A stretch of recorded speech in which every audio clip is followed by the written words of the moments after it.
Greetings everyone, this is Gerard, editor-in-chief of Video Soul Magazine, formerly SGIB Magazine. That stands for Soldiers Guide Intentions. Believe that, because everyone should be soldiering for something. A dream, a goal, an idea, a train of thought, something. And owning PBG's production stands for Photos by Gerard, the best in freelance publicity photography. Okay, well, I'm still in Cebu, Philippines. I guess I'm taking this time out to give a shout out because there's a couple of things I want to let you to know. I want you to know that the magazine is moving along fine. I plan to have it finished by the end of July. So those of you who said that you were going to put or place an article in the magazine or write something, please do it and get it to me. You can send it to Filipinosoulgerard at gmail.com. That's videosoulgerard@gmail.com. You know, it's funny because I'm watching the Tupac movie, Keep Your Eyes on Me. You know, and it turned out to be, you know, a pretty good movie. I like it. You know, the actor looks right on. I'm glad they used that same actor. I haven't seen the whole thing yet, but I'm glad they used that same actor who played Biggie Smalls, who I met, and he was once in the magazine too as well. But you know, I want to tell you a couple of things. You know, here in the Philippines, they got, I'm learning how to say good morning, good evening, you know, mayu, tabi, you know, may bunta, you know, and you know, it's funny because when I first learned may bunta, which means good morning, I was saying may buto. And so, you know, I was wondering why people weren't responding to may buta. Maibuto. And then it was explained to me that Maibuta, which means good morning, but Maibuto means that you have a good vagina. so it's funny when one of the girls says, Gerard, Maibuto means that you have a good, nice vagina. So I cracked up and everything. You have to change it to Maibuta. I said, no, I kind of like Maibuto. You know, so that was kind of funny. But anyway, like I said, the magazine. But what I want to do is I'm going to extend an opportunity for all my Facebook friends. Of course, Charlie Murphy, there's a tribute to Charlie Murphy in there. I want all my Facebook friends to send me, something about Charlie Murphy. You know, I'll print it in there and you comment if you want to comment about him or say anything about him.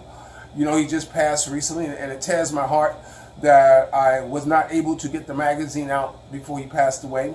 But then, you know, I've learned a long time ago that if you want to make God laugh, tell him your plans. This magazine is a long time coming. You know, there's been a lot of trials and tribulations since I started this magazine, this issue.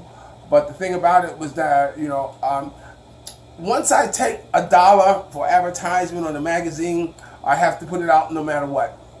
But this time around, something told me not to, because I was moving too fast, going through my own personal trials and tribulations that and plus what happened in Vegas when I first landed there, without making a long story longer, you know, I ended up, being hospitalized for nervous breakdown and etc. And once I was homeless, living in my 2013 Ford Fusion, and that was a setback. And then finally, once I did get my nuts out of the sand, there was a problem of learning about Vegas or knowing what areas to live in. I lived in a couple of rough areas and not knowing. But anyway, so it's a long time coming, and although Vegas had opened up the red carpet for me, knowing that I was the personal photographer for Bonnie Hilton Sweeney, who was the founder of the pre-Grammy party, and who also was the godfather of soul, Mr. James Brown, personal confidant, and Jerry.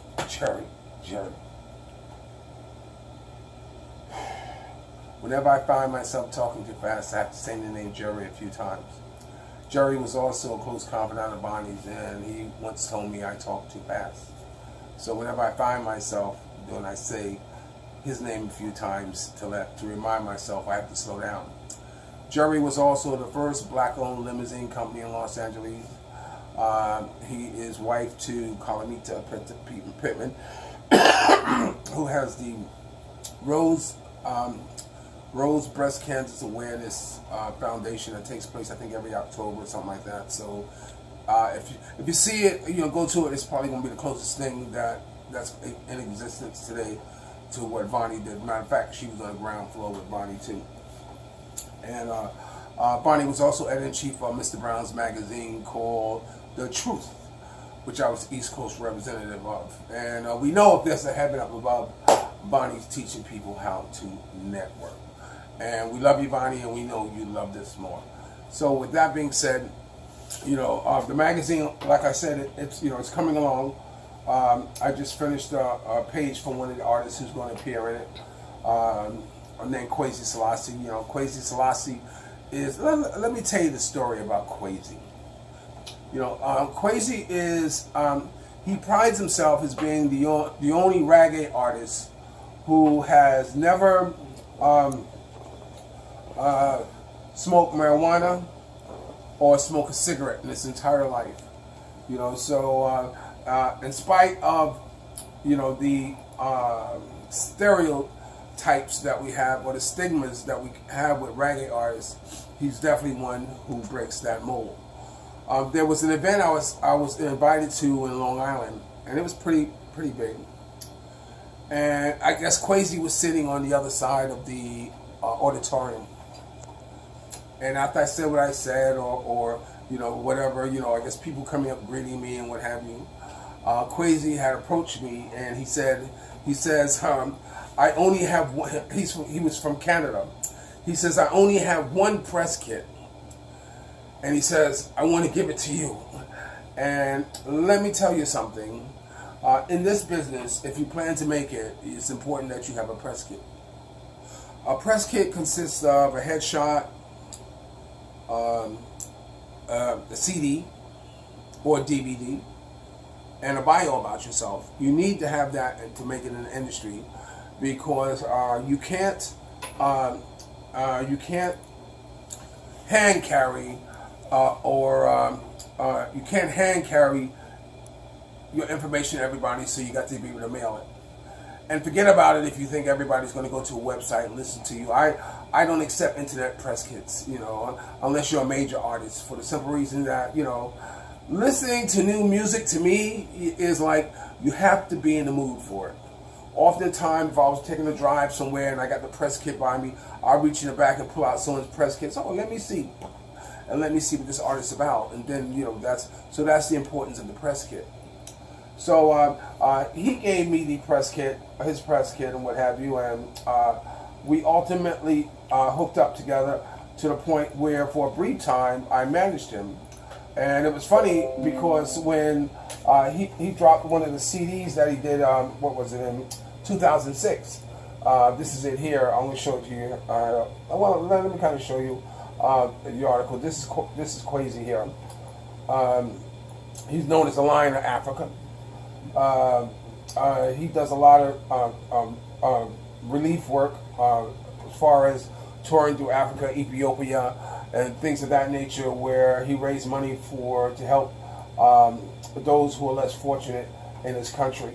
And these are the number of albums, or the album jackets that he's put out over the years. This one particular here, it's called. This is the one where he got the Juno Award. For the Juno Award, good gracious, the Juno Award is for the best. It's Canada's closest thing to maybe like the Grammys, and that's what they call it, the Juno Award. And so he got nominated for the best reggae artist in Canada. Which on the back of this one, you see he gives Umwa a shout out, because that was the project that we worked on together. And it was funny because when we had a release party in Canada, I had grabbed my photographer, Nathaniel Adams, and we were driving to Canada and what have you. And then once we got to Canada, you go through the border and everything. And I was asked by the border police, says, have you ever been arrested? And so, jokingly, being the clown I am, I said, what black man has not been arrested in America? So he said, oh, he's been arrested? Yes. So he says, he says, I'm sorry, we can't let you into the country. Now, mind you, the release party is that night. We've been driving for a long time to get to Canada to get to make this release party, and said, we can't let you in. They said, because you have a felony. They said, no, we don't let people in Canada who have DWIs. And so we missed the party at that time. And it's funny because Nate was sleeping in the back, and while I'm inside going through all this interrogation and everything, and the guy, I said, yeah, me and my photographer. He says, there's someone else in the car with you? I said, yeah, he's in the back sleeping. And there's big panic because they're like, there's someone else in the car. There's someone else in the car. And, they brought Nate in. And Nate, I guess the best way to explain Nate is, he's a very easily intimidating, and a very timid person. So he often looks bewildered and confused when talking to him. So of course they brought him in. I was like, "You trying to?" No, I'm not trying to sneak him in. I told you he was in the back seat. So we missed that, and I came back the next day to get it cleared up because I said, "Look, I was married to someone from Toronto. I should be able to come across, but you can't stop me. You know who I am. I'm Gerard. I can be able to go wherever I want to go." So I came back the next day, went back to New York, and came back to get cleared all up, and. They told me that I have to pay like $2,500, but there's no guarantee I'll still be allowed. I said, oh, we're going to play that game. I said, Canada, you know what? That's okay. I'll just cross you off my list of places that I want to go back and see. I have a cough in my throat because the air conditioner here, I can tell when a filter needs to be changed because I get congested. So it was just changed. So I have a cough in my throat and everything. So that's where, so his page is done. I guess what I'm going to show you is someone else's page too, that I was happy to get it done too as well. So let me kind of give you an idea. I'll show you a couple of them while I have